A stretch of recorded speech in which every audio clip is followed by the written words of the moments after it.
Action. Hello guys, এই দুদিন ধরে আমার শরীর খুব খারাপ, আবার জ্বর আসছে, সো আমি ভিডিও দিতে পারিনি নতুন কোনো। এই যে আজকে সকালে এই যে দেখুন, একটু শরীরটা ভালো লাগছে, সো একটু ভিডিও করলাম। এই যে আমার বৌদি দেখি ব্রেকফাস্ট করছে, কি খাচ্ছে? মাংস আর পরোটা। সো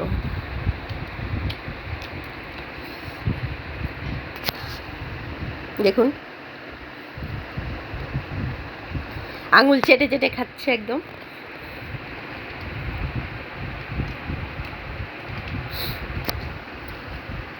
বাটারে চুপচুপু পরোটা, বাটারে ফ্রাই করেছে পরোটা।